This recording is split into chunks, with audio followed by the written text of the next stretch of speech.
Joining us now to review some of the headlines of today's newspapers from around the world is Arise News analyst Emmanuel Efeni. Good morning, Emmanuel. Good morning, Ruben Abati. Good morning, Mr. Efeni. Yes, good morning, Rufai Osedi. Good morning. Good morning, Victoria Tundu MKO Abiola. The whole thing. Wow. This is epic. Yes, it's Friday. Great Malabai. Yes. I see you are in a special mood today. Ruben, don't worry. As an Obama, you will have a say. Let's move on. These days, newspapers, Nigeria's newspaper of records. Lead story in a deft move. Buhari pulls APC from the brink. NEC sacks Oshomole's led National Working Committee. Yobe governor heads 13-man caretaker committee. NEC orders party members to withdraw court cases. SAT NWC kicks. Gears up for legal battle. Of course, our other newspapers are reporting this story. The Punch newspaper, Oshomole-backed National Working Committee, Des Buhari says NEC meeting illegal. APC picks Yobe governor as caretaker head. Oyetola Nnamani, others as members. We are consulting our lawyers, stakeholders, on next line of action. Sacked ESCO. Decisions not meant to whittle down Tinubu's influence, says caretaker panel chair. And of course, the Daily Trust newspaper. Oshomole's camp mauls court action as Bunu takes charge. And of course, the Vanguard APC crisis. Why Buhari moved against Oshomole. And of course, the Nation newspaper, APC National Working Committee, how Buhari ambushed NEC members. President's proposal endorsed without room for debate. Sacked National ESCO members, more legal action.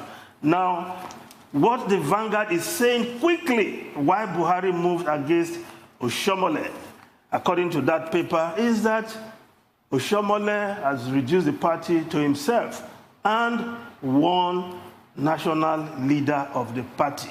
That was why Buhari moved against him, amongst many other infractions of the Constitution. But this day rightly put it, it was a deft move from the president. I couldn't agree less. Buhari pulls APC from the brink. Yes, because the APC was actually boxing himself into a very tight corner. And Buhari had to intervene, and he has done so decisively. Some may not like it, but he has done so decisively. Because there were a number of decisions taken by the NWC that needed the approval of the NEC. But the Shomole-led NWC and the people he left behind were not ready to call the NEC meeting, thereby opening the APC flanks to legal attacks. So on that ground, I want to commend Buhari, President Muhammadu Buhari, for doing the needful, picking the only legal opening of the party, that is by looking at the Giadom option, calling the next meeting because he has the backing of the appeal court as the acting chairman. So to that extent, I think President Buhari has done well. But whether everybody will fall in line is another matter altogether. Because if those members threatening to challenge what came out of the NEC meeting yesterday, then it means we're in for a long haul. Another round of legal quagmire may just be around the corner. Unless they can be persuaded somehow to just accept things. Because President Buhari did step in to try and stop the downward spiral. But you might recall, like a week ago, the former chairman of APC, John Ojige Oyego, released a statement titled "Before It's Too Late." And he made a very, well, it stood out to me, that if President Buhari does not attend to this matter, that it will mar his whole legacy, the same way the June 12th annulment marred IBB's legacy, that's all he'll be remembered for. And that is actually quite true. So I don't know whether that's a good comparison. No, but I think it could be because this is a mess, and it will be on his record that he superintended an absolute mess. So he did have to step in so that it doesn't mar everything else he But did. not to compare it with June 12th annulment, Tundu. I don't agree with that. Well, you don't have to, Mr. Efeni. You really don't have to. My point is that statement stayed in my mind because of that. Okay. And if, as a former APC chairman, he did say that the president should have a caretaker committee. That was his suggestion. However, the constitution of the APC does not make allowance for a caretaker committee. Well, the president went to that meeting yesterday with a shopping list of 4. 1, discontinuation of all litigations. Well, he may not get that, but he succeeded on the other 3 points. But of course, you know that the persons who are threatening to go to court, they may not go to court at the end of the day. They may just be bluffing because they may be accused of anti-party activities. Now, he wanted the National Working Committee dissolved. It has been dissolved. The meeting we thought would not form a quorum. He succeeded in forming a very solid quorum. It was attended by almost about 14 governors. Now, he wanted a ratification of the primary that had been conducted in Edo State, and he also got that. And then he wanted an interim management committee to be set up, and that was set up with a 6-month mandate, and also to organize an extraordinary convention of the party within the 6-month period.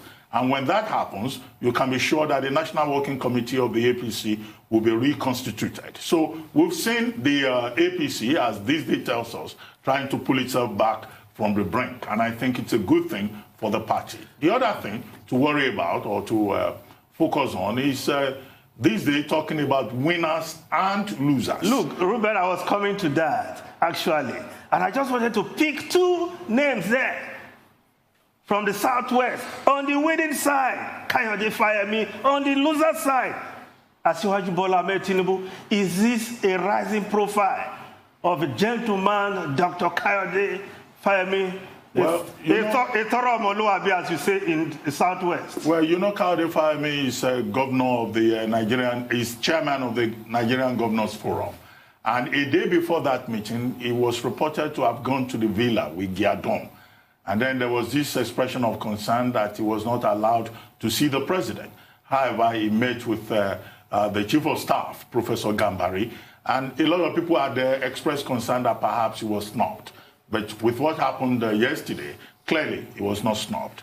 The other person that you may say is a rising star is the chairman of the interim committee. That's the Governor Buni, Maimala Buni, who had been twice national secretary of the party. Now he's taking center stage within the party. I think it's a guy that we need to watch. As for Asiwaju Bola Ahmed Tinubu, well, the speculation, or rather the position, is that he is pro-Oshiomhole. And Oshiomhole clearly look like Comrade Oshiomhole has lost out in the power game. And people are saying this may have implications for what has been described as Asiwaju Tinubu's 2023 presidential ambition. But I know Asiwaju Tinubu has a way of reinventing himself. He may lose now, but a lot can happen within the next 2 years in politics. He will be preparing against the convention. I think we should look at the losers very critically. Giadom, Etta, Oshiomhole, and Tinubu. These people too have stakes in this party. And that's why when we are quick to say, oh, the president's stepping was a deft move, the question is, was it really a deft move? It was. Time will tell. It's incumbent on time. Let's see what will happen 6 months down the line. Okay. Let's see how this will go. Apart from this, there are still members that are aggrieved that are not listed part of the losers. They will be placated. Well, they will be placated. Well, also, the members, the over 50 members that have given Hillary Etta, Hilliard Etta, their word that they've been sitting with Hilliard Etta at the National Working Committee. They will be placated. Will they truly be placated? There are fires everywhere. You call it a deft move. Time will tell. But all I see is fires everywhere. Anyway, what you can say is that the CPC wing, the Buhari wing of the party, who seem to have taken control of the party. That's where time will tell will come in, because you can have resistance from the other stakeholders within the party. But let's see, this again is all about 2023. Okay, the Sun newspaper, COVID-19 claims another big fish. Ex-Governor Ajimobi, of course, Abiola Ajimobi passed away yesterday.